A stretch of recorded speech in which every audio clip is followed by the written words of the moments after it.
Hello, everybody, and welcome back to the Other Side Sports talk show slash podcast slash whatever it is we're doing these days. I am Josh Powers back here again with John Emmons. How you doing, John? Good, man. How are you? I'm good. Good. It's a fun time in sports if you're a baseball fan, basketball fan, but if you're only here for football, it's kind of a slow time right now. Slow. Yeah. We'll speed up come July. Yeah, it'll speed up, especially once college football gets rolling. Matthew will be joining us here in a little bit, but he didn't really like this first topic anyway, so I'm sure he won't miss out too much. Our first topic we're going to talk about is the UFC. Then we're going to move on to some Major League Baseball.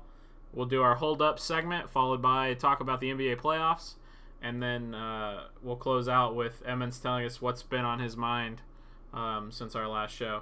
So we'll just dive right in here. Emmons, I don't know if you saw this story, but UFC fighter, women's fighter Raquel Pennington, she was in a fight. I think it was a championship fight because it was a 5-round fight. Between the 4th and 5th round, she went over to her corner and she told her corner, "Look, I'm done. I can't fight anymore." They told her, well, just go back out there and keep going, and you can do it. You're strong. You can do it. They told her to keep going.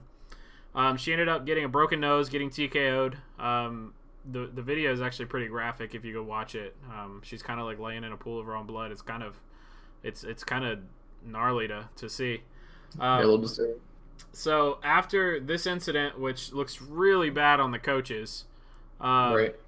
and the UFC, honestly, for pushing this fighter to go back out there and fight after she honestly said she was exhausted, she was getting beat up, like she didn't have anything left.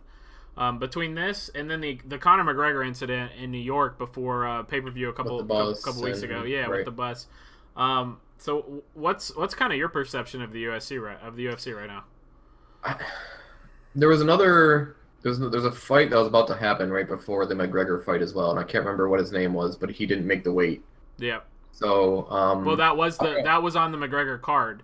That was on the card that McGregor busted the interview for. The main event guy didn't make weight. Exactly. And so, I mean, I don't know. The UFC's been kind of quiet lately. Conor McGregor obviously carried the sport as a mainstream wise. I mean, you always sports like that, you always have your hardcore fans, right? So, I mean, there's going to be followers regardless, but for everyday fans, just casual fans, Conor McGregor carried the sport for a while. Ronda Rousey was a popular name for a while, too. I don't know. It's tough to say if Dana White purposely does some things to try to get attention to the UFC, almost kind of like a WWE thing. I mean, because Conor McGregor is a crazy, for lack of better words, a crazy person. It doesn't look good for the UFC, whatever Conor's doing, what she did. It's just, the last, I'd say 6 months or so, I think the UFC is kind of losing its like excitement, its touch. I guess for most people, I mean, I enjoy the UFC, but watching people get their faces beaten, I guess, is only entertaining for a short amount of time because it had a 2-year peak there, but it's been kind of quiet ever since.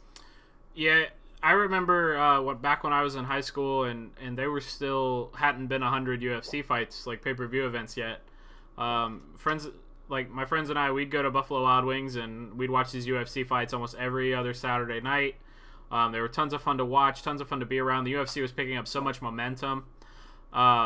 It really feels like it's slowed down a ton. Big time. You don't even hear about it really anymore. You don't. Like, it feels like it's hardly ever covered. It's not really mainstream anymore. The stars aren't as big as they used to be. You used to be able to walk down the street and people would know who Brock Lesnar, Ronda Rousey, Anderson Silva, Chuck Liddell, like Rampage Jackson. You knew who those guys were. Now, like, you don't know anybody unless you actually like follow the sport. Right. And then you've got the Conor McGregor thing. It looks really bad on the UFC because Dana White, the day after it happened, was on ESPN and he said, "No, this wasn't a stunt. Why would I pull this? Right. Why would I pull this stunt? I got 2 fighters hurt. They're off the card now. Conor's facing criminal charges." And then less than a week later, Dana's like, "Oh, well, yeah, Conor's probably going to fight again in the UFC. It wasn't, that big a deal. We'll talk about it and we'll figure it out." So see, Dana knows he needs Conor right now. He needs Conor. Yeah, well, he needs another star, and Yeah, well, right. Until he finds another star, he needs Conor. Right, and so it's really like the UFC just looks bad right now, honestly. It does. Between the Conor thing and now this, where and the trainers are her trainers, they're not the UFC trainers. But a lot of people aren't going to differentiate that. They're just going to see that it was the UFC, right. and that's the rap that it's going to get. They're not going to differentiate that, oh, that was her trainers that didn't have her, that didn't have her back down. They're just going to think, oh, well, the UFC forced her back into the fight.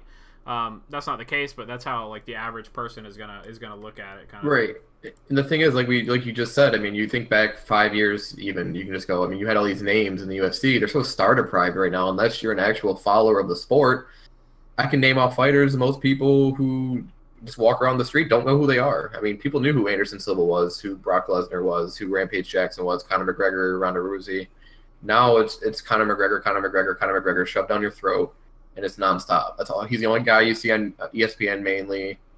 So they're in a bad spot right now. I think they're desperate for another star to come up, an entertaining star. So I don't know where they're gonna go from here, but they're not in a good spot. Yeah, and I mean yeah. I mean, and the thing is, when you're desperate enough to, and given and bring money value into but for the sport itself, you want to bring a guy like Floyd Mayweather into the octagon, which to me is completely different than Conor going into the boxing ring, because Floyd would just get, if Conor wanted to, he could end the fight in 5 seconds. Yeah, for sure. And if you're that desperate to bring money and revenue into the sport, then you have an issue. I mean, given it's a good business move just because of Floyd Mayweather's name, but to have to bring a boxer into the octagon to lose a fight in 10 seconds to get money, that just shows to me that you're not in a good spot with your own sport. Yeah, well, and you're gonna have I think what you're gonna start seeing a lot is that the NFL guys are gonna kind of transition into UFC, because Greg Hardy is actually getting ready to fight his first fight against Austin Lowe, I believe. Yeah. He was a former NFL player. Austin Lowe's got a 4-0 record right now, and he's getting ready to fight Greg Hardy in Greg Hardy's debut for the UFC. So, maybe it's not the UFC, but it's at least a mixed martial arts debut. So. Right, it's an MMA kind of thing, yeah. So, so maybe that's where the UFC could try to purge a little bit. Maybe try to get in these guys' minds early, that these guys that kind of peak in the NFL and they're out by the time they're 29 to 30, maybe they can get in the UFC and they can fight until they're 35, 36, and then they can figure something out from there. Right. But the UFC needs to do something, because although I don't think it's in danger of dying. I don't think it's in danger of dying. They do need something. It is in danger. I will say, I think at one point it surpassed boxing as the most popular fighting sport, and then I don't think that's the case anymore. I think it's been passed by boxing again. Yeah, I agree. Pretty soon it's going to be behind hockey. Boxing's always had the it's never been as recently, it hasn't been as popular as the UFC, but it always has their, like, the hardcore boxing fans, right? So, and they always have a couple guys who are talked about a lot. So I think, like I said, they're always pay-per-view. They're never struggling to get anything. So I'm with you on that. Well, and I think, and for some, like, I don't know why. I guess because of like all the betting and stuff. There's always money. There's always money in boxing. Always tons of money to be had in boxing. You get like the fighters in boxing make so much more money than the UFC guys. And that's part of the reason that Conor McGregor left and went to fight Floyd in the first place, was because he wasn't. I mean, he literally made a career, like, just like a career move on it, literally just from one fight. Yeah. You go in, and I mean, you have nothing to lose because no one expects you to win the fight. And I forgot what he made. I mean, but they both made way too much money for a fight that wasn't even really going to be a real fight. So. No, I mean, it was better than the Pacquiao fight, though. For sure. Oh, for sure. That's crazy. Yeah, it was better than Pacquiao. Yeah, well, because what Floyd does is what makes him a good boxer. I mean, people thought Conor had a chance in the first round. Floyd was just reading him because he doesn't watch film, and he actually went at him, which I loved. It was good to see Floyd do that again. So yeah, and I think Floyd did kind of learn that from the Pacquiao fight, and I think that was a little bit different. Pacquiao was an actual boxer, so Floyd kind of had to watch out for Pacquiao. Yeah, exactly. But he kind of knew that once he got past probably like that 7th round with Conor. Conor was going to start to wear down because he wasn't used to that long of a fight. So So I think Floyd knew that, and so he was just kind of giving the fans an entertaining fight and keeping it interesting for a bit before he ended it. Right. So let's move on to Major League Baseball, my favorite topic. Your favorite topic of every time we do. I don't love think we've had a show without MLB. We've had quite a few. All right. I don't think we had MLB 2 shows ago, actually. And we I'm just giving you crap, buddy. Yeah, that's all right. Well, I'll go back and watch just to prove you wrong. So let's talk about the Atlanta Braves. Right now they have big surprise. Right now they have the best record in the National League. They're like a game and a half above the Nationals. I think the Nationals have the exact same amount of wins as the Braves, but 3 more losses than they do. Nationals is another team we talked about. Will they get it together? And they're playing pretty good baseball right now. They're playing great baseball right now. Harper's leading the league, tied for the league lead in home runs with 13. Needs to get that batting average up a little bit, but his on-base percentage is right there because I think he leads the league in walks right now too. So do you think that the Braves are going to be a legitimate threat to, number 1, win the NL East, and then 2, do you think that they can let's say do they make it to the playoffs, and if they do, how far do you think they go? I do. God, it's such a tough because it's so early in the year, but the way they're playing right now, man, they're young, they're fun. Yeah, I mean, I think they're a threat in the East. I don't see a reason why they can't make the NL championship, to be honest, if they can continue to stay hot. I don't know, though. I mean, they are the Atlanta Braves, and so it is early in the year. So for me right now, I do think they're a legitimate threat to win the East. I don't think they do as of right now because, like I said, it's too early for me with all the other teams in the division. I don't know. But, I mean, they're fun to watch right now, but they're young, so all the question is, do they falter under pressure when it gets more into the real baseball? I mean, all games matter, but I mean, we are, a month and a half into the season. I mean, the Tigers being 2 games out of first place doesn't mean anything because we're horrible. So, I do think they're a threat. I think they're a team to watch, but I do kind of see them falling apart at some point in the season, and it just depends on how bad that losing skid affects them on the standings to where they would fall to finish the year. So As the team sits right now, I don't think they can make the playoffs. They're a nice story right now, but right. That's what I'm saying. Like the way they're playing right now, sure, why not? But to continuously do that across a long baseball season with the roster they have, it's right. I'm not worried about their offense. They can leave their offense as it is, and they'll be fine. They're going to score a lot of runs. It's the starting rotation that bothers me. Yeah. Julio Teheran is probably their number 1 guy in that rotation. And he just had a really they won the game against the Cubs, but he had a really tough outing. Like he gave up a bomb to Chris Bryant, and it just wasn't even a competitive pitch.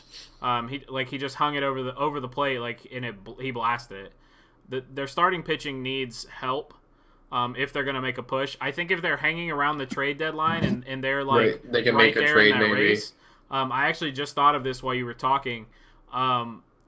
It would actually be really good for them to go either get Chris Archer from the Rays or go get Michael Fulmer from the Tigers. Both of our teams. Because the Braves have the prospects and the young talent to go get those guys and make competitive trades for those 2 players. So, not to cut you off, but looking at this, the Phillies are in second place right now in the East, huh? Yeah, but I think the Nationals are hanging around right there too. Yeah, the Nationals are only a half game back from them, but the 2 teams. If you're going to tell me right now who the 2 teams on top of the NL East for the Phillies and the I told you the Phillies were making the playoffs this year, dude. I told you. But yeah, I'd be heartbroken to see Fulmer go because I mean we haven't had a guy at this exciting pitching since Verlander was coming up. But the way the team stands right now, you have some prospects. You have a lot of pitching prospects, right? Right. We were talking about earlier before the show. You got 3-4 guys from the top 100. Right.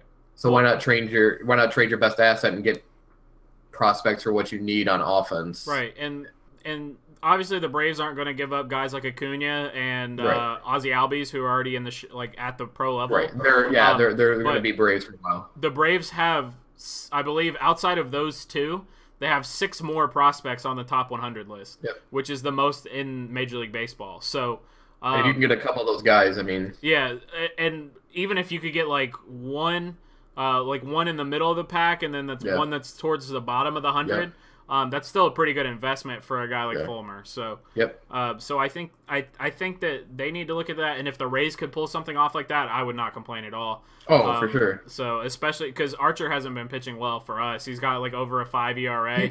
The thing about Archer is that he's got the stuff. Maybe a change of scenery might be good for him because maybe I don't know why he doesn't pitch well for you guys. I don't know. Like Blake Snell has passed him as our ace on our staff. So, for sure. But so I'm so frustrated that we started the year with Jordan Zimmerman as our ace, but so I think I'm gonna say as fun as the team is to watch, I don't think they're making a playoffs. In the long run, go if they can somehow continue to play at this level for at least like 80% of the season, which is a lot to ask for. Yeah, but they're young. I'll say as the team is right now, they won't make the playoffs. But if they can trade and get some starting pitching at the deadline, I'll say that they can make a wild card spot. I agree with that. I think that's an interesting point too, because like you said, I mean, if you're at the trade deadline and you're like a few games out of the division, you're right there with the wild card race. You got the prospects to make a move for a stud or two. So yeah, I mean, they could definitely get an interesting pitching staff and make a run at it. Yeah, and the biggest thing for the Braves is they can hit the ball. Like that offense is clicking on all cylinders right now. Markakis has had like a resurgent season. Freeman is raking. Albies is hitting like upper 200s, but he's got like 10 home runs. Acuna Jr. is getting on base. He's hitting the ball hard, hitting it deep. Batista is actually coming around. Batista is actually hitting home runs. So and Ender Inciarte has like a high 200s, low 300s batting average as well, I think, at the top of their lineup. So like they're hitting the ball well. The problem is that they're going to run into guys like Scherzer, Strasburg, Syndergaard, all those type guys playing in the NL East. All in their division, and they're gonna. Arrieta is over there, Aaron Nola. Yep. So they run into these guys all the time, and if they're pitching, their pitching's not going to be able to keep up with those guys. Is what it comes down to. Right. Whew. So speaking of the baseball trade deadline. Big name on the market. We've got an interesting one that's probably going to move this year, but Manny Machado's batting .350 right now, tied for the major league lead in home runs with 13. He's hitting 30. Someone knows he's on a contract year. Right, and he's got 38 RBIs right now. All three of those stats are top three or top three in the MLB. Yeah, on an atrocious team. So he's on a contract year. It's already speculated that he's probably going to walk anyway. Where do you think he ends up? Do you think he sticks it out with the Orioles? Do you think he moves to another team? No, he's not gonna. I mean, I wanted to think of like a sexy pick here, a realistic one, but I really couldn't make one. I mean, the Dodgers, I feel they have the prospects, they have the need for them, and I think they have enough to go get them and make a push in the AL West, because I think the Diamondbacks are still in first in the West, if I remember correctly. They definitely they had a big injury too in LA. I can't remember. Corey Seager. Right. Who is their shortstop? Right. So you need a guy, right? If you want to make a push and win the division, I know the Dodgers fans are hungry for something because, I mean, they've had the team year after year. They just couldn't get it done. You got one more year left with Kershaw. You get Machado for at least the rest of the year. That team could make a run. So I think the Dodgers are the most realistic team. If I looked into it a little more, I could probably think of like a sexy, like kind of like bold prediction team, but I just really didn't see one from what I was looking at today. Okay. So I have two teams that I think that I'm interested in hearing this from you because you're Mr. Baseball, so I love this. So I have two teams I think that they could potentially end up with. I think the first one that's most likely, not most likely, I won't say most likely. If I had to say most likely, I would probably go with you and say the Dodgers. If the Dodgers are there, if they're there at the trade deadline, they're probably going to go get him. But I think he would fit really well. Number one in St. Louis with the Cardinals. Colton Wong, who's playing second base for them right now, is hitting 186. Yeah. They've got Matt Carpenter, who's playing third base for them. He actually used to play second base. He could swap back over to second base and have Manny right over to third. Have Machado at third. So then you'd have Carpenter at second, Machado at third, and then God, I can't remember the shortstop's name. But whoever... He's got an interesting name, if I remember. Yeah, whatever it is. DeJong. Paul DeJong. Yeah. And then you got Jose Martinez at first base. So, like, that team right there, like, that infield is great. And then you have Tommy Pham, Marcell Ozuna, and Dexter Fowler in the outfield. that becomes a solid team. Right. And they have the prospects to go get him. They got 2 guys on the top 100. They'd probably part with one of those guys for a chance at a World Series. Probably more likely Reyes than the other guy that they have. Right. The other team that I would say, and I don't think this is as big a need for them, but Machado would kind of bring like more star power, and I think like a bit of confidence to this team. Would be the Diamondbacks, the Arizona Diamondbacks. Yeah. That's an interesting side of things to look at it, because if they're like, let's say 3 or 4 games ahead of the deadline, you want to get a guy and they made a big move at the trade deadline last year getting JD, so I mean they could very well go get another bat. Right. And then they have the Diamondbacks actually have 2 guys, Jesrado Chisholm and then Domingo Leyba, both middle infield guys. Chisholm's probably going to be the one that they would want more, Right. And then they might want Duplantier, which is one of their top 100 pitchers. But getting like Chisholm from the Diamondbacks, sending him to Baltimore, that would kind of give them somebody to replace Machado in the future. You got Tim Beckham over there who can slide in and play shortstop, came over from the Rays last year. Then the Orioles also have third baseman. Oh man, God, what's Ryan Mountcastle? Ryan Mountcastle. Right. He's ready. Like he's ready to play in the show right now. His only problem is that he's sitting behind. Like he's got Jonathan Scope, Manny Machado, and Tim Beckham all at the major league level, so he doesn't have anywhere to play. So moving Machado out, switching Beckham back to shortstop, which was his natural position and where he played in Tampa, and then you could put Mountcastle at third base, get another one of your young guys up, get some prospects back. You could start looking better for the future there. So those are the 2 teams that I think Machado could potentially end up with. Come to Detroit, baby. Coming to Detroit, baby. I don't think so, buddy. No, it's not happening. It's okay. Yeah, I don't think so, buddy. Well, I got a lot of bright futures here in Detroit with the Pistons and the Tigers. So, hey, man, you know what's happening to the Lightning, really quick, while we're. Well, hopefully they're giving a better performance than they did the first 2 games. Do they play tonight? Yeah, they're up 1-0 after the first period. Okay. It's actually an interesting tidbit, real quick.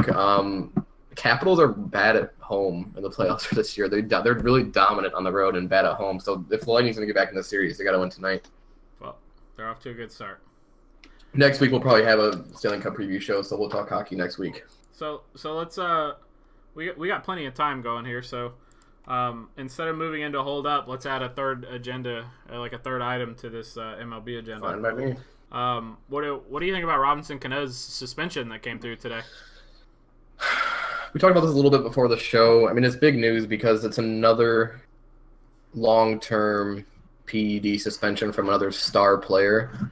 I don't really. It definitely impacts the Mariners, but like we said, I mean, the Mariners aren't really anything. So I mean, in its league scheme, standing-wise, doesn't affect anything.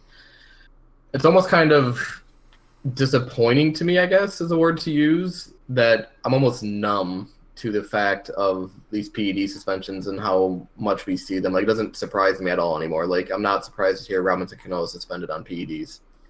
Yeah, well, I'm going to assume you didn't read the article. I did not read the full article today, no. So basically, he's not on a performance-enhancing drug. So it could kind of like a Mark Ingram situation or like a supplement? It was just a banned substance. Right. It was something, I think he said he was prescribed from a doctor in the Dominican Republic, but he has access to the banned substance list, and he's supposed to consult with his team doctors before he takes any new medications, right, so that they can avoid this kind of thing. So I don't think it's a performance-enhancing drug, but at the same time, like, you have to know that you're a professional athlete, like, you're under these limitations. It's really not that hard to pick up a phone and call your team doctor and say, hey, I was just prescribed this medication from my doctor in the Dominican Republic. Can you tell me if this is okay to take? And then the doctor would have been able to say, no, that's on the banned substance list. Don't take that. Come back, like, fly to Seattle. I'll write you a prescription for something else that you can take. And that's the crazy thing too, is how they label it, like the media wise. Like for me, for guys like me who didn't get a chance to read the article today, you see PEDs, you just automatically assume performance enhancing drug. The same thing with what happened with Mark Ingram. But I mean, a lot of the banned substances are just supplements that these guys take, or medicine or stuff like that aren't really performance enhancement drugs. So I mean, I don't know. It's a weird situation with professional leagues right now on these banned substances that they all label PEDs and stuff. So Well, it's kind of like a gray area, I guess. That was what I was looking for and going Yeah, towards. I think basically any of the banned substances are banned because they kind of manipulate your hormones and your Right, testosterone. And right, if they do it, if they manipulate it in any kind of way, I think they end up on the banned substance list. exactly. So yeah, I mean, it sucks for Cano because I saw in the article today that's going to end up costing him over $11 million Yeah, in his 80-game suspension. and like you said, a simple mistake. All you had to do is call your doctor and your team doctor and find out if Yeah. it's on the team. Well, and, Uh, yeah, and because of like the CBA and all that, like the banned substance list is available to them. Like they all Yep. have access to it. Yep. It's not like it's a secret or anything. So exactly. all I had to do was pick up the phone and call and ask somebody before he took the medication, and he didn't. And he made a mistake. He won't do it again. But I mean, it is what it is. Did you see Justin Verlander's tweet regarding it? I did not. He's Oh, got a man. great Twitter though. He doesn't tweet a lot, but his tweets are always just on point. So Verlander tweeted, "Excuse incoming in 3, 2, 1." So he put that tweet out, and then people were going through that tweet, and they were just bashing Verlander. They were posting tweets from back when Johnny Peralta got caught and got banned for Yep. foreign substance, and he was like, "That's my brother. Like he made a mistake." And then they went even further back a couple years before that and was like, "It's ridiculous that guys are cheating. They need to be banned while they're fighting while they're like appealing. They need to be suspended while they're appealing the accusation." And so people were just ripping into Verlander for his like hypocrisy when it came to Right. when it came to the topic. Yeah, he's got an interesting tweet. He doesn't shy away from when he I think it was, I forgot what season it was with us. He didn't win the Cy Young or something. I think it was when Porcello beat him man. out with the Cy Young. Dude, That was I to didn't me. I didn't see his tweets. I saw Kate Upton's Oh tweets. yeah, she went on a rampage. Well, he kind of tweeted a couple days later at some writers. Like he didn't Okay. tweet that night. But to me, I mean, what was it? Like he had like the most first place votes or some weird thing like that, how the voting works. But like Rick Porcello had like so many second place votes and a couple first place votes. I don't know. I have no idea. I mean, I was a little biased. I thought Verlander should have won the Cy Young, but yeah, those were she was on fire that night. I saw the tweet today from Kate Upton when that happened. The tweet said she added the MLB. She was like, "Hey MLB, I thought I was the only one that was fucking Yeah. Justin Verlander." Or some Yeah, shit yeah. like that. I was like, "Oh my god, Kate Upton Yeah. out here being a savage." Yeah, I was. I actually remember. I was driving home that night, and I was listening to like the local Detroit radio station, 97 the ticket, and they were all letting the MLB voters and everything have it. Obviously biased, a little home bias, but Yeah. yeah, I mean Verlander was our boy for so long, so but yeah, you know, she definitely was on fire that night. So let's we'll move on from Major League Baseball and we'll move into our hold up segment. I feel pretty isolated on this segment, so Yeah, I mean, I participate in these segments too. Oh, you I'm do. just not as vocal. Usually, these statements I come up with, I would say probably 4 out of 5 of them I agree with. Right. So very rarely do I say hold I'm on. gonna try to be more. I'm gonna try to be I- more fast on the trigger with the hold up, but a lot of the times I agree with you. So Yeah, hopefully, So here we go. Here's your first one. Logan Morrison, who's the first baseman for the Twins, signed there in the offseason. He says Shohei Ohtani's ability to pitch and hit makes him the best player in the world. Ohtani's hitting 348. He's got 5 homers, 16 RBIs, 392 on base percentage, 652 slugging percentage, which puts him at a 1.044 OPS. As far as pitching goes, he's 3-1 with a 3.58 ERA and 32 2/3 innings, 43 to 13 strikeout to walk ratio, and opponent batting average of 198. So here's your statement, Mr. Emmons. Logan Morrison is correct. Shohei Ohtani is the best baseball player in the world. hold up. This is such a hot take, and what Ohtani is doing, it's I mean, it's impressive. It's fun to watch. It's 2 months into the season. I mean, barely. So to just name this guy the best baseball player in the world over a guy like Mike Trout is asinine to me. Now, I can't give you Mike Trout's numbers this year, but I know he's tearing it up like he always does. I mean, I feel like I should just be able to say the name Mike Trout, and you know he's the best player in the world, and it's not really that close to me, in my opinion. Do I think Shohei Ohtani is like a once-in-a-generational type talent that can pitch and hit? Yes. But Mike Trout is just – he's such a great baseball player. I don't know how else to describe Mike Trout. So, I strongly disagree with Logan Morrison. I agree with you. Now, if Shohei Ohtani does this if he does this all year, and he's batting over 300, hitting these home runs, pitching he's not like a lights out pitcher, but pitching, he's got good stuff. That's the thing is like he doesn't need to be top. Right. He doesn't need to be top 10 in anything. If he can be like a top 30 player on offense and defense, he's undoubtedly the best player in the league. Period, hands down. For sure. But big thing is it's early, dude. Right. I mean, we've seen so many guys. I mean, I can think of multiple just local guys. Chris Shelton in 06 or 05, I think it was, hit like 20-something home runs in like the first couple months, and he didn't hit one the rest of the year. Brandon Inge hit 25 home runs before the All-Star break, got 0 home runs in the Home Run Derby and 0 over the rest of the year. So it's like, guys, given his pitching skill and how great he is at the plate, is impressive, but to call him the best player in the world this early in his career is asinine to me. Yeah, I agree with you there. So let's move on to our second statement. This one's a fun one. Jalen, I already got this. I feel like this is the most hold up I've done since we started this. So I'm pumped for this next one. Well, yeah, you might say hold up on this next one too. Jalen Ramsey trolled the Bills' new quarterback Josh Allen on Twitter. He commented on a video of Allen throwing his first pass of rookie minicamp and said it was an interception waiting to happen. And then he posted the GIF of the interception he had on Nathan Peterman in the AFC Divisional playoff game. So, in case you haven't seen it, the Jags' schedule this year has the AFC East, which includes the Patriots, the NFC East, which includes the Eagles and Cowboys, the Steelers, and the Chiefs on their schedule. So here's your statement. Jalen Ramsey and the Jaguars are too confident in themselves, and they will not make the playoffs this year. Wow. That's a fun one. I think they're talented enough, so I'm not going to say hold up, but I think they're talented enough to make the playoffs. But that's an interesting take. I'd like to get into that. That's an interesting take. Because they're probably one of the most cockiest defenses we've seen since the Ray Lewis Ravens. I'm going to say hold up on this one. I was kind of going back and forth on this all day, honestly. What was the statement that they wouldn't make the playoffs? The statement is that they will not make the playoffs. Oh, yeah, hold up. No, yeah, hold up then. Dude, you got to start paying attention when I read these questions.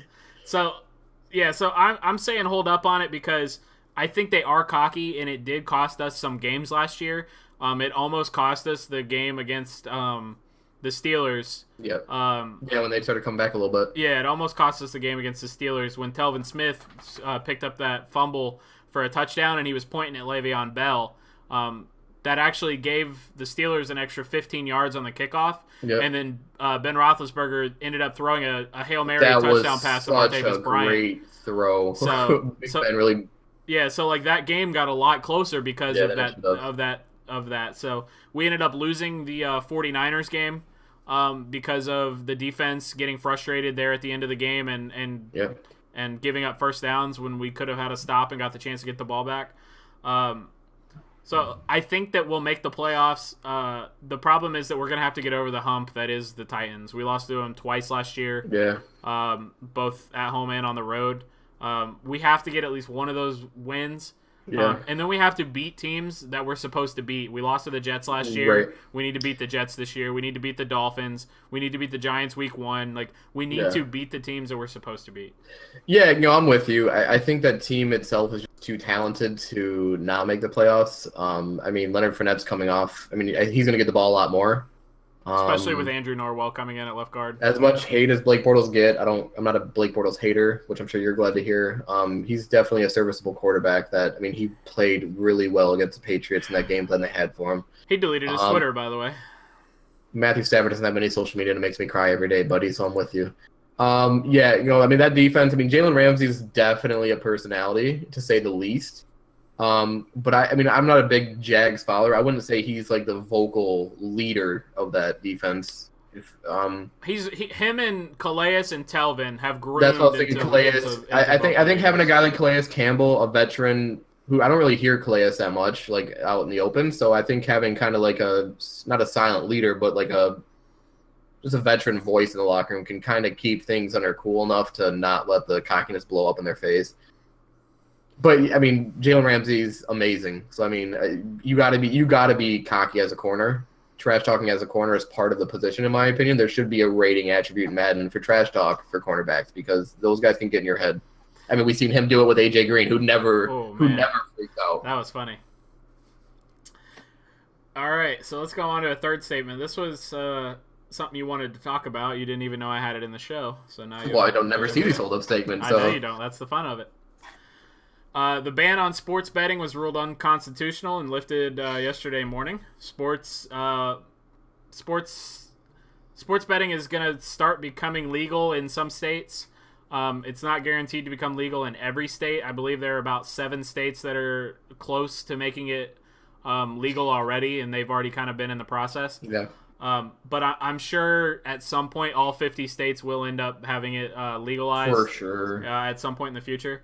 The NBA and the MLB has already expressed interest in supporting betting as long as they get a cut of the profits. I think they want 0.25% of the profits.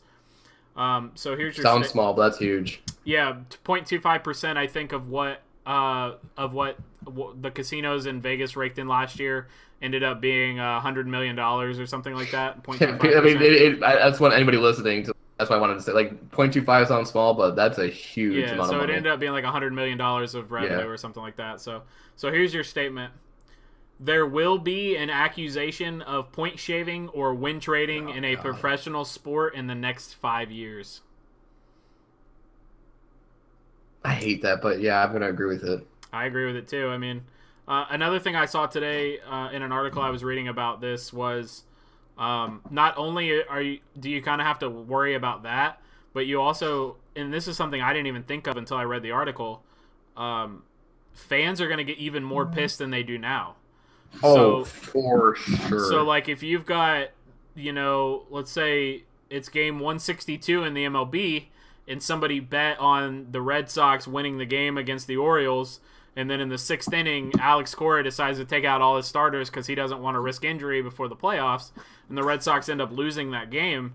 Now you've got fans who bet on the Red Sox. They're super pissed. They hate Alex Cora. They're assaulting him on Twitter. They're waiting outside of the team bus to try to throw stuff at him. It could literally get violent because now people have money on the line, betting on these individual games, betting on these individual at-bats. And not just baseball, but basketball too. I was going to bring up, not only do we have social media that makes fans insane and they get all tough and tweet at these players, and you get money involved, dude. It's going to change things. You can think of, I can't think of a game in specific, but when you think about it, let's say all you need is a team to kick the extra point, and the spread 6 or whatever, and they miss the extra point, and you lose out on money. The Saints Vikings game. Yep. The spread. When they chose to kneel it down at the end instead of kicking the field goal, that changed the spread of the game completely. Exactly. You even think about just games early on in the game, the Broncos and the Seahawks. And this is another game where Peyton Manning got sacked for safety pretty much right away. Maybe. And that changes the spread, that changes your square numbers, that changes a lot of things. So getting money involved legally, there's gonna be some scary threats out there for the players. And my concern, I'm not so much worried about the threat, the threat of violence with the MLB and the NFL, because they're separated from the players. Right. The NBA is not separated. Oh, dude, there's so many. Russell Westbrook has already had altercations on court with fans. And in James my Harden opinion, had an altercation where he like smacked yeah, the guy's phone out of his hand. yeah, the guy Like shoved his phone in they're his literally right there. Like somebody face. could reach out and hit somebody from the stands Yeah, while they're walking back to the locker room. And I like yeah, the NBA has to be really careful with that. yeah. The NHL, MLB, and football, they all have stands, and they all have a bunch of. I mean, the NBA has security, but I mean, there's floor seats, there's access to the court. It's in my opinion, if once a fan comes on that court, man, I mean, player, go ahead and defend yourself, because once they step on your court, which is pretty much, I mean, it's your safe zone almost. I mean, fans can get hurt. I would think that the NBA would have to try to work with law enforcement to try to make it so if crazy things have happened in the NBA. If you step on the court, like it's an automatic trespassing violation. Yeah. You're automatically banned from games for life.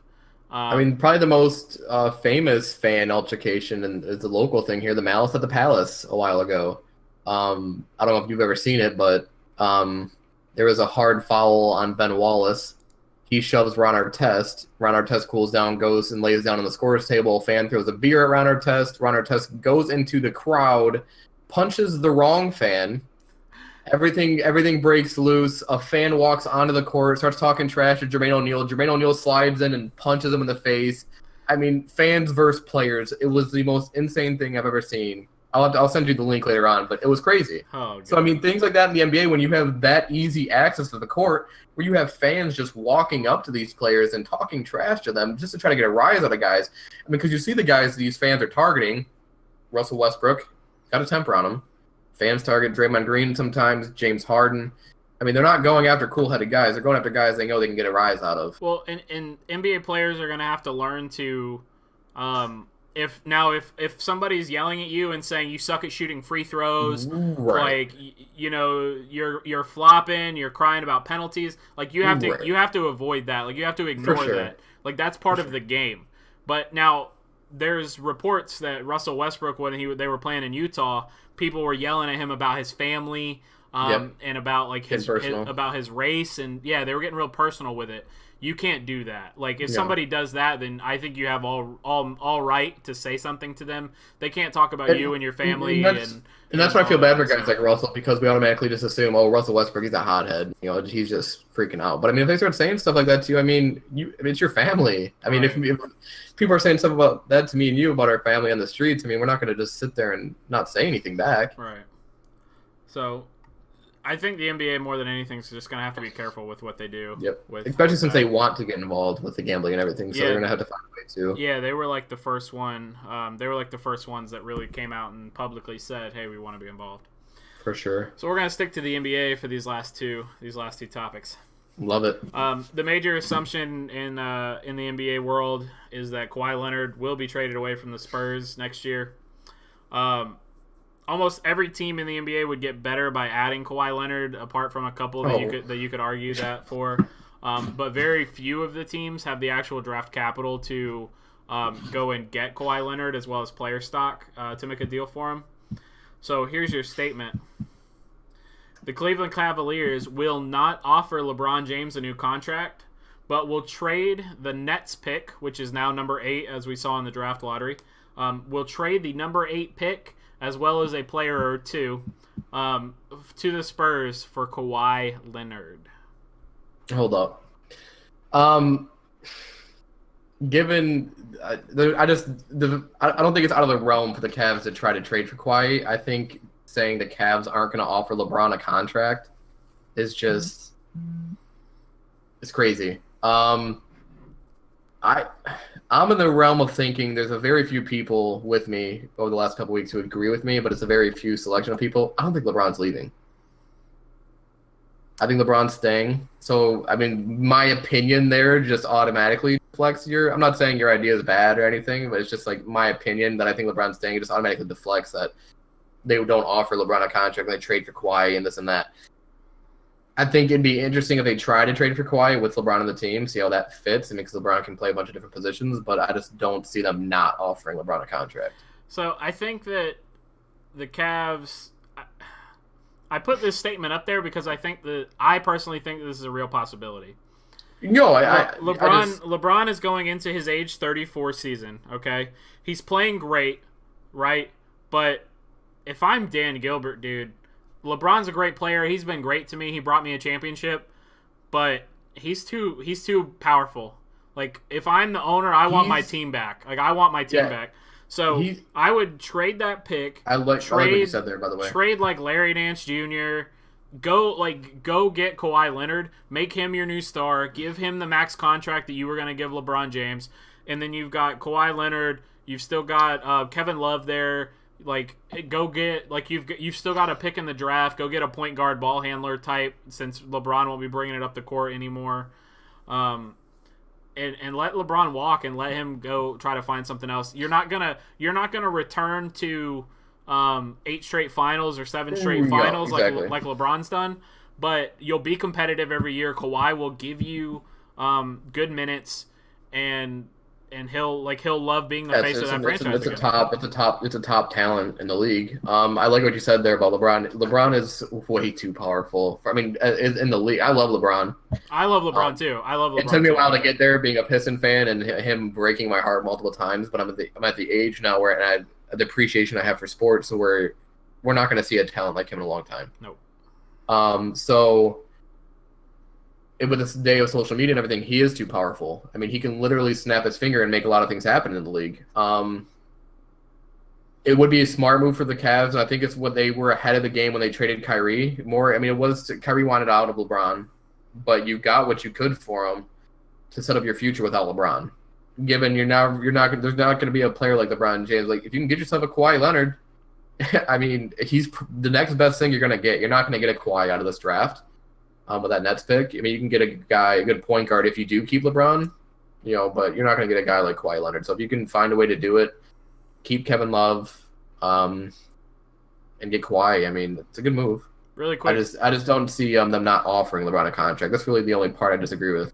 I could see it just because I can see Dan Gilbert doing something like that. If I was Dan Gilbert, I would be like, okay. LeBron has gone through it. He's taken us this far. It's time for us to move on. I want control of my team back is basically what I would say. So really quick, who do you think, if the Cavs keep that 8 pick and they sign LeBron back, who do you think they go with number 8? Just give me a name really quick. Colin Sexton. Why? Quick. They need a point guard. Different guy who can bring the ball up with LeBron, athletic freak, or they go Mo Bamba for a big man, but they got Tristan Thompson. They love him. So Colin Sexton, I think they need a guy who can bring the ball up the court besides LeBron. Okay, I'm going to say Trae Young because LeBron brings the ball up the court. LeBron drives to the paint. Trae Young is probably the best shooter in this class. Get another consistent 3-point shooter for LeBron. That would work for them well. All right, topic number 5. We're sticking on LeBron James. LeBron James had arguably the worst playoff game of his career in Game 1 against the Celtics. You got Game 2 going on right now. Game was never close, and Boston ended up winning the game by 25 points. LeBron only scored 15 points the entire game. Turned the ball over 7 times, I think. Turned the ball over 7 times. Here's your statement. The Cleveland Cavaliers will not advance to the NBA Finals. This is... God. I'm saying hold up. Yeah, so am I. I'm not ready. I'm not gonna dive into this because that's our next topic. Is we're gonna cover the series. It's such a tricky series in my opinion. But I'm gonna say hold up, and with that we'll move into our final topic, and we're gonna talk about these NBA playoffs. And we'll start with the Cavs and Celtics, and I'll start since I'm the one who has such a vocal opinion about this. Me and Matthew were going. I'm kind of disappointed he's not here because I was kind of just going to sit here and watch you guys debate this, but I'm going to have to be the Matthew here. Yeah, I'm kind of upset Matthew's not here too because he said he was going to save his take for the show. Right. When I said I know what his take is. I know what his take is. So here's the thing. The Celtics overplayed by a little bit. I looked at the numbers. They overplayed, but only by a little bit. Cavs, definitely the best game of the playoffs. The Cavs way underplayed. So the Celtics in that game shot 51% from the field, 37% from 3. That 37% is actually on par from what they shot during the season. So I can't give them any I can't take anything from them there. During the season though, they only shot 45% from the floor. So that's about 5 shots, give or take, based on their game that they had yesterday. That's 10 points you take away from them. That's 98 points, we'll say, just for the fun of it. The Cavs, dude, the Cavs shot 36% from the floor Sunday night. It was bad. 15% from 3-point range. 15%. They had some good looks too. They usually shoot 47.5% from the field and 37% from 3. Same percentage from 3 as the Celtics, better from the field than the Celtics. That's so ordinarily their season average. I'm gonna say what I'm about to say. Go ahead. Their season average, they would make 10 more of those shots from the field, which is an additional 20 points for them, and they'd make an additional 6 threes, which is another 18 points. That puts your final score at 121-98. Yep. So you can take away, you can say some of that give and take, and you can make that game closer. On a per game per seat, like for the season average, the Cavs are just a way better team than the Celtics statistically. And the fact that LeBron James only scored 15 points, like, come on, dude. Like, there's no way LeBron is gonna have that bad of a game again. And the Cavs literally can't shoot worse. Like, it's literally impossible for them to shoot worse than they shot in Game 1. Like, I just don't see the Celtics being able to overcome that. They overcame it in Game 1 because the Cavs couldn't hit shots. But as soon as the Cavs find a semblance of a shot in the rest of the series, they can't compete. I'm going to regret this. I just changed it in my head to, like, just thinking about it right now. I'm gonna go Celtics in 7. Okay. I just want to say before you go on, it's not even a halftime yet. LeBron James already has 23 points. Yeah, no, I think that's. I thought the Cavs would win tonight. What's the score? 41-36. Okay. Yeah, LeBron was gonna go off tonight. There's no way he was not gonna have a good game tonight. God. So I look back at the Pacers series. The Pacers played just like the Celtics, a grind-out team, great defense. They take the Cavs to 7 games. They should have won the series. They handed the Cavs the series. And the Cavs take it to 7. Not taking anything away from the Cavs when I say the Pacers hand them the series because LeBron played out of his mind. And it was in Cleveland, right? Yep. The Cavs move on and play the Raptors. Really good regular season team, can score. They can't play lick of defense. And we saw that. Kevin Love started playing well. LeBron James was out of his mind, which he can do versus anybody. Some other guys started stepping up a little bit. And that's why I said that break after that sweep really hurt the Cavs. They kind of lost their groove, and they showed that in Game 1. Right. I think that when people think about this, the Celtics are just a better version of the Pacers. If they can, you can't stop LeBron, right? Let's be honest. His 15-point game was him. The Celtics, they threw a lot of people at him. They played great defense on him, but that was LeBron. My thing is, to beat the Celtics team, I think they're going to need somebody to step up, not just one game, but a couple games. And we think about what the Celtics lost in Kyrie and Gordon Hayward, but you got guys like Jaylen Brown, Jason Tatum. Terry Rozier's a good story, but Jaylen Brown and Jason Tatum are going to be stars in this league. And you got Simple Al Horford.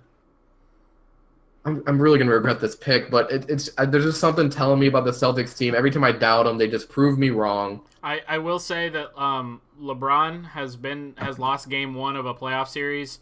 I believe it was 4 times in his career. He's won every single one of those series. Yeah,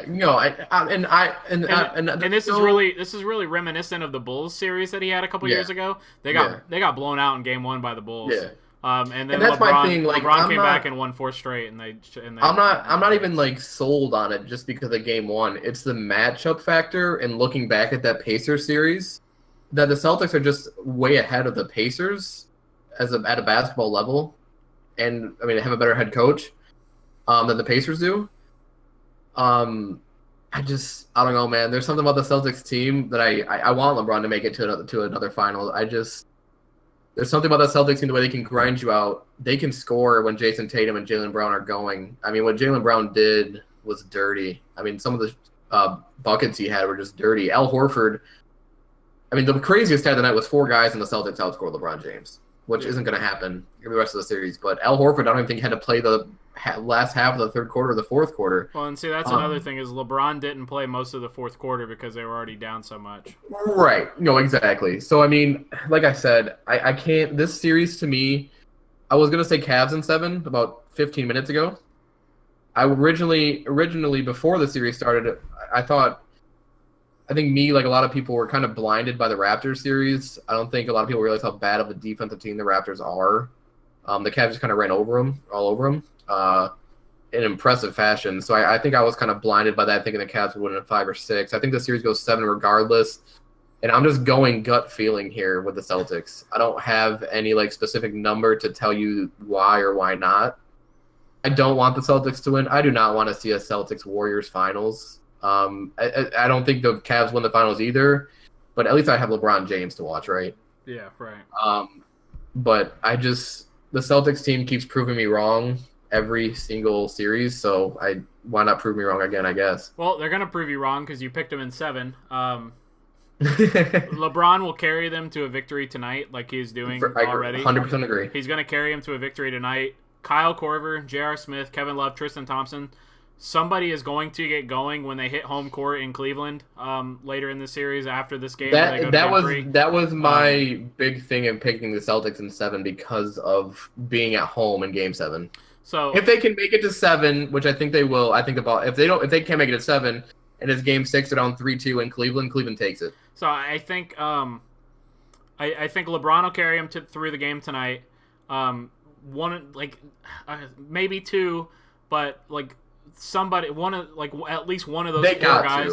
At least 2 of those 4 guys can get going when they're at home in Cleveland, and then LeBron plus whoever gets hot can carry them during Game 3, Game 4, and then when they go back to Boston, they can shut it out in Game 5. I'm gonna go Celtics in 5. I'm not gonna give them 6 games. I'm not Cavs in 5. Cavs, sorry, yeah. I'm gonna go Cavs in 5. LeBron will carry them tonight. One of their 4 guys they need to get hot will get hot while they're at home, and then they'll close it out on the road. Yeah, that was probably gonna be my original pick, like before I thought about everything. But I can see it. This is a weird series for me. I mean, Celtics are playing out of their minds right now, so I mean, LeBron's just gonna stick a dagger. LeBron's a big factor in this, right? Right through the heart of Celtics fans.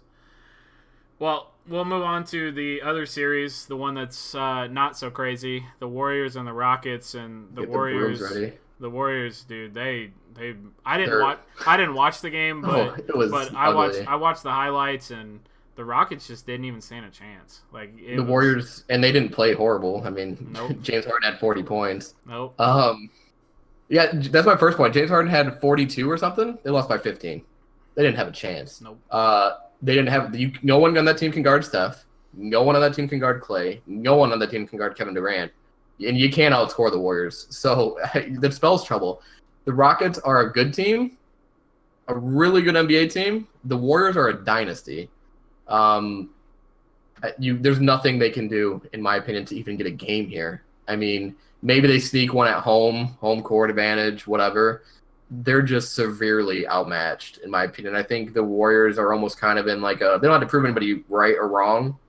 But, I mean, there's some chatter like, oh, the Warriors are going to do this. The Rockets might actually get to the finals. And the Warriors are like, listen, it's pretty much do you know who we are kind of moment. Like, we're going to come out here and we're just going to – I mean, they're going to run all over the Rockets. And there's an interesting take that I forgot what show I was watching. Draymond Green's antics. And what he did to James Harden, given James Harden still scored 40 points. His little shot, he gave him a little shot to the neck in like a kind of like a ball tugging match. And is Draymond Green maybe not insane and crazy? Maybe his kind of like a Dennis Rodman thing where his antics are calculated and trying to get in guys' head because they've gotten in James Harden's head before. And if the Rockets lose James Harden at all, it's lights out regardless. Yeah, right. I'm going to give the Warriors, I'm going to give them this series in 5 games. Yeah. Gentleman sweep, just like the Cavs. Yep. Something that really stuck out to me was obviously Kevin Durant and Steph Curry, like they're MVP caliber players. They both won MVP awards. Kevin Durant has led the league in scoring so many times. They're both top 5 players in the league right now. The thing that really got to me was I saw a quote from Klay Thompson where somebody asked him how he felt about kind of being like the forgotten one in that starting lineup. And Klay said, "I'm paid handsomely. I like my teammates. I like where I live in Southern California, and we win games." And he was like, "I'm okay with it." So like when you have guys in your starting 5 who are they're buying into it, exactly, they've bought in. They don't care. Like they don't care about well, I'm not the star. I'm not getting the shoe deal. Right. I'm not in the commercials. Like when they don't care about that, and they don't care about that, and they just want to be a part of the winning team, and they want to do their job. They want to get the team the W, and they want to go home. And guys like that are why teams win championships. You can be you could have never watched a basketball game in your life, and you watch that Warriors team and how they move the ball with ease. I mean, it's fun to watch, man. Just the way they pass the ball around the court with ease. They know where each other's going to be. They trust each other. And then you watch the Rockets, it's ISO ball, man. You got Chris Paul trying to ISO up Steph Curry. You got James Harden trying to do his thing, which it worked. He dropped 40, but it doesn't win you the games. I mean, you gotta have your players bought in. You gotta have that chemistry. And when you have 2 top 5 players, like you said, two former MVPs on a team that is bought into each other with guys like, oh, hey, Klay Thompson and Draymond Green. Yeah, I mean, Andre Iguodala. I mean, they got guys off the bench. Sean Livingston, who just outmatches the guards on Rockets size-wise. I love the Rockets, and earlier in the playoffs, I made a hot take saying the Rockets would make the finals. I was an idiot. I'm going to be the first one to say it. This Warriors team is just nasty. Until the Eagles get in the way, I don't know who's beating this team. I've got a hot take for you, and then we're gonna move on to what's on your mind, and you're gonna take us out. The Patriots for so long have won Super Bowls because people have bought into the Patriot way and winning Super Bowls and doing your job, and that being it. Tom Brady and Rob Gronkowski, as of late, have kind of gotten out of that mentality. Yep. My hot take is that the Patriots will not win another Super Bowl with Tom Brady or Rob Gronkowski on the roster. I agree. Boom. Hot take. Boom. Emmons, take us out. Man. What's on your mind, bro? So I saw an article a few days ago calling Vegas the new hockey town. I don't agree with that. But what I also don't agree with is a lot of Red Wings fans were insulted almost that someone else could be called Hockey Town. And as much as I want to be called Hockey Town still, kind of a wake-up call to fans is you got teams like Buffalo Sabres, who are a bottom 5 team. Their TV ratings, their attendance is top 5 in the league. You got teams like Chicago, even when they're bad, attendance top 5 in the league. You go to a Red Wings game, dude, you can hear an echo with how empty the seats are. I don't care how bad your team is. If you want to call yourself Hockey Town, let's fill up the seats, at least somewhat. Even when we were still making the playoffs 3 years ago, when I went forward, whatever years ago, I was at a game. I saw empty seats in a Game 6. We could have won the series. Empty seats in the crowd. Unacceptable. People don't talk about hockey here. As much as there are a lot of diehard Red Wings fans, but hockey doesn't get talked about. Not on the radio, not in local TV. It's just the Red Wings aren't talked about. And for fans to get all butthurt because, oh my God, we're not called Hockey Town. Really, we only became Hockey Town when we had a dynasty from 97 to 08. And after that, I mean, to me, there's so many better hockey cities in this country than Detroit. Detroit's a football city. And to see fans just like freak out about it it annoys me a little bit. I like that stat that you had about Buffalo. Bottom 5 team in the league in terms of record, but still top 5 in attendance. That's impressive. Like that's impressive. It might not be exactly, but they're top 10 for attendance. The most interesting thing I saw was the TV ratings for playoff hockey around the country. Buffalo is the highest city. It's the city most watching the playoffs right now, above teams in the playoffs. And they're probably the worst team in hockey. They have number 1 pick in the draft. Yet they're watching the most playoffs. All right, Emmons, Red Wings aren't even in the top 20. Give me Hockey Town. Go. What's Hockey Town? Go. Oh God. I mean, are we talking America or just in the Canada too? Hockey Town. Hockey Town in North America. Toronto. In North America. Toronto. All right. Congratulations, Toronto. You're the Other Side Sports Show's official Hockey Town. So that's going to be it for our show today. We'll figure out why Matthew wasn't here. Hopefully, he'll be able to join us next week. Hopefully he's alive. Yeah. So hopefully he'll be back with us next week. If not, me and Emmons can hold down the fort again. It went pretty well today, in my opinion. John, thanks for being on. It was fun. It was a pleasure talking to you. If you're out there watching right now, thank you so much for watching. If you watch the recording, again, thank you for watching. You can follow us on Twitter and Facebook. I believe our podcast is now up on iTunes for you can download and listen to. SoundCloud, iTunes is having a little trouble, but SoundCloud for sure. Okay. Post a link to Twitter and Facebook. I was a little late on it this week, but we'll get it out to you guys middle of next week. Okay, so you can listen to it on SoundCloud, and it's also on YouTube. Or middle of this week. It's also on YouTube as well. You can find it on our YouTube channel. Thank you so much for watching. Everybody have a good night and enjoy the NBA playoffs tonight. Go LeBron. Go Celtics.